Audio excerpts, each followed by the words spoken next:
వైఎస్ఆర్సీపీ నేత విడుదల రజనీ మీడియాతో మాట్లాడుతున్నారు. లైవ్ చూద్దాం. మరి సంవత్సరం అయింది.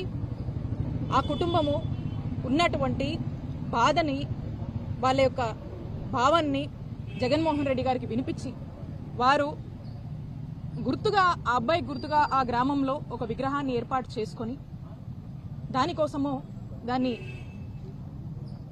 జగన్మోహన్ రెడ్డి గారిని ఆ కుటుంబ సభ్యులు కలిసి మరి ఈ నేపథ్యంలో జగన్మోహన్ రెడ్డి గారు రెంటపాలకు వచ్చి ఆ కుటుంబానికి భరోసాగా అండగా ఉంటూ మరి ఆ విగ్రహావిష్కరణ చేయడానికి జగన్మోహన్ రెడ్డి గారు రానున్నారు.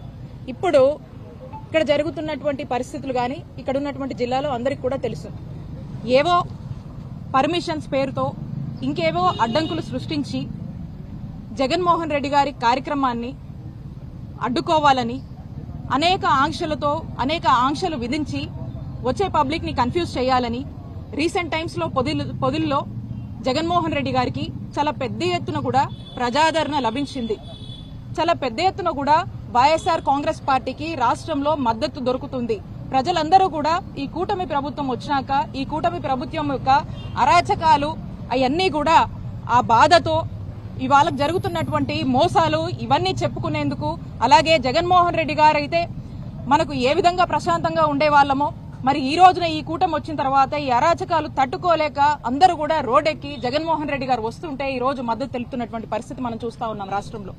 మరి ఇలాంటి పరిస్థితుల్లో ప్రజలు స్వచ్ఛందంగా న్యాచురల్ గా జగన్మోహన్ రెడ్డి గారు లాంటి ఒక మంచి చరిష్మా ఉన్నటువంటి నాయకుడు జగన్మోహన్ రెడ్డి గారు అంటేనే జనం. మరి ఆయన వస్తున్నాడు అంటేనే ఎవరు ఏమి ఆర్గనైజ్ చేయాల్సినటువంటి అవసరం లేదు, ఎవరు ఏం చెప్పాల్సినటువంటి అవసరం లేదు. న్యాచురల్ గా జనం అనేది ఈజ్ అ క్రౌడ్ పుల్లర్.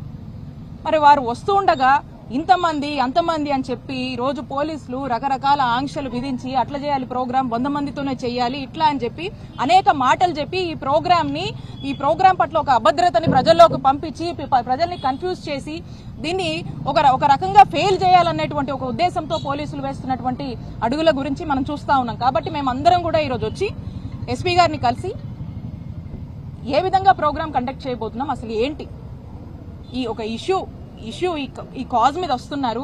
ఇదేదో వేడుక కాదు, ఇదేదో ఇంకొక ఇష్యూ మీద ఏదో ధర్నానో ఇంకోటి కాదు. కేవలం ఆ ఫ్యామిలీకి ఒక భరోసాని, ఆ ఫ్యామిలీ గోత్రు అవుతున్నటువంటి ఒక బాధకి భరోసానిస్తూ వారి ఇంటికి జగన్మోహన్ రెడ్డి గారు విచ్చేస్తున్నారు. దీనికి కూడా ఈ షెడ్యూల్ ఏంటి, అదేంటి, ఇదేంటి అని చెప్పి 100 కారణాలు చెప్పి కన్ఫ్యూజ్ చేస్తూ ఇబ్బందులకు గురి చేస్తా ఉన్నారు. మేము ఒక్కటే స్పష్టం చేస్తా ఉన్నాము, జగన్మోహన్ రెడ్డి గారు మీరు ఎన్ని ఆంక్షలు విధించినా, మీరు ఎన్ని ఆటంకాలు కలిగించినా రేపు ఆ కుటుంబాన్ని పరామర్శిస్తున్నారు, వారికి అండగా నిలబడిపోతున్నారు. రేపు రెంటపాలకు ఖచ్చితంగా వస్తున్నారు. రేపు ప్రోగ్రాం ఖాయమని చెప్పి మరొకసారి ఇక్కడ ఉన్నటువంటి జిల్లా ప్రజలకు మేము స్పష్టం చేస్తా ఉన్నాము. అలాగే ఎంత దారుణం అంటే, ఎందుకు నేను అడుగుతా ఉన్నాను పోలీసుల్ని, ఎందుకు మీకు జగన్మోహన్ రెడ్డి గారు టూర్ అంటే ఎందుకు, జగన్మోహన్ రెడ్డి గారు వస్తున్నారంటే ఎందుకు ఈ కూటమి ప్రభుత్వానికి అంత భయము, ఎందుకు ఎక్కడ లేనన్ని ఆకాంక్షలు మీరు విధిస్తున్నారు? ఏమన్నా ఎమర్జెన్సీలో ఉన్నామా? అక్కడ బార్కెట్స్, ఇక్కడ బార్కెట్స్, చుట్టూరు బార్కెట్స్, ఇన్ని పెట్టండి అన్ని పెట్టండి, అక్కడ రెస్ట్రిక్ట్ చేయండి, ఇటు నుంచి రావద్దు అటు నుంచి రావద్దు అని చెప్తా ఉన్నారు. మన రాష్ట్రం ఏమైనా ఎమర్జెన్సీలో ఉందా అని నేను ప్రశ్నిస్తా ఉన్నాను ఈ పోలీసుల్ని. కాబట్టి ఎట్టి పరిస్థితుల్లో మీరు ఎన్ని విధించినా, మీరు ఎన్ని ఆటంకాలు కల్పించినా జగన్మోహన్ రెడ్డి గారు రావటం ఖాయమని స్పష్టం చేస్తా ఉన్నాము. అలాగే మేము చూస్తా ఉన్నాము, ఈ ట్రావెల్స్ వాళ్ళకి ఫోన్లు చేసి చెప్తున్నారంట, ఆటోలకు ఫోన్లు చేసి చెప్తున్నారంట, లోకల్ గా ఎక్కడికక్కడ పోలీసులు గానీ వీళ్ళంతా కూడా మీరు పంపొద్దు, మీరు పెట్టొద్దు, మీరు గనక ఎవరన్నా మీ వెహికల్స్ యూజ్ చేసుకుంటే మిమ్మల్ని కేసులు పెడతాం, మీ వెహికల్స్ లాక్కెళ్తున్నామని ఈ విధమైనటువంటి భయభ్రాంతులకు కామన్ మ్యాన్ ఈ రోజు గురి చేస్తున్నారు. అంత అవసరం ఏముంది? ఎందుకు అంత భయం?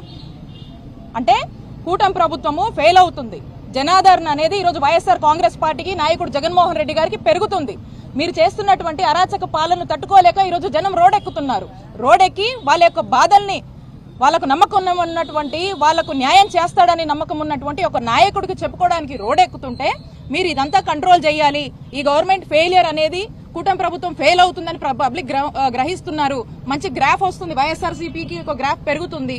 కాబట్టి దీన్ని మొత్తం కనపడకుండా చేయాలని చెప్పడానికే ఈ ఆంక్షలు విధిస్తా ఉన్నారు. ఖచ్చితంగా మేము చెప్తా ఉన్నాము, ఏదేమైనప్పటికీ రేపటి ప్రోగ్రాం జగన్మోహన్ రెడ్డి గారు వస్తున్నారు.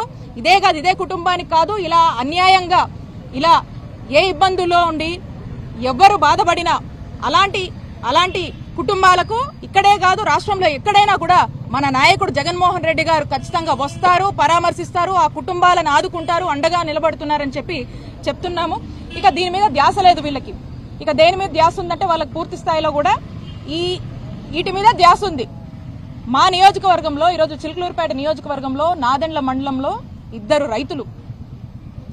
రైతులు దారుణంగా ఏ విధంగా ఆత్మహత్య చేసుకుని చనిపోయారో ఈరోజు ఈ వార్త అందరూ కూడా వినే ఉంటారు. ఎందుకు జరిగింది ఈ ఆత్మహత్య? ఆ రైతుకు అంత కష్టం ఎందుకు వచ్చింది? ఎందుకంటే కూటమి ప్రభుత్వం వచ్చాక రైతుకి న్యాయం జరగట్లేదు. రైతు కష్టాలు ఏ విధంగా ఉంది, ఎంత బాధల్లో ఉన్నాడు, ఆ బాధ తట్టుకోలేక ఈరోజు ఆ రైతులు ఆత్మహత్య చేసుకున్నారు. దీని బాధ్యత ఎవరు తీసుకుంటారు? దీనికి కారణం ఎవరు? కూటమి ప్రభుత్వం కాదా? ఇవేం పట్టవు. ఇప్పుడు ఇలాంటి డిస్టర్బెన్స్లు చేయాలి, రెడ్ బుక్ రాజ్యాంగం అమలు చేయాలి, జగన్ గారి ప్రోగ్రామ్ వస్తే జనాలను అడ్డుకోవాలి. దీని మీద ఉన్నటువంటి ఫోకస్ దేని మీద లేదు, పబ్లిక్ మీద లేదు, పబ్లిక్ ఇంట్రెస్ట్ కోసం పనిచేసే దీనికి లేదు, ప్రజలకు కావాల్సినటువంటి పనుల మీద లేదు, సామాన్యుడికి ఏదన్నా మంచి చేద్దామన్నటువంటి ఆలోచన లేదు. ఎంతసేపు ఇలాంటి రాజకీయాల మీద అన్వాంటెడ్ గా వేస్ట్ ఆఫ్ టైం అనొచ్చు, అలాంటి వాటి మీద ఫుల్ టైం పెట్టి పనిచేసి మరి ఇలా ఆత్మహత్య చేసుకున్న వారికి ఆ రైతులకు భరోసాగా ఉందామని, ఇంకెవరో కూడా చేసుకోకుండా రైతులను ఆదుకుందామని గాని, ఇంకే రంగంలో ఉన్న వాళ్ళైనా ఆదుకుందామని గాని ఇంతైనా ఆలోచన లేదు. ఇప్పటికైనా ఈ ప్రభుత్వం మేలుకోవాలని తెలియజేసుకుంటున్నాము. ఏదేమైనప్పటికీ జగన్మోహన్ రెడ్డి గారు రేపు పల్నాడు జిల్లా రెంటపాలకు వస్తున్నారు. ఇక్కడ ఉన్నటువంటి ప్రజలందరూ కూడా మరి జగనన్న రాక కోసం ఎదురు చూస్తున్నారు. ఖచ్చితంగా వారికి, వారి యొక్క కుటుంబానికి, ప్రతి ఒక్కరికి మద్దతుగా ఎప్పటికీ మన నాయకుడు జగన్మోహన్ రెడ్డి గారు మన కోసం నిలబడతారు, పోరాడతారు, ప్రశ్నిస్తూనే ఉంటారు అని తెలియజేస్తారు.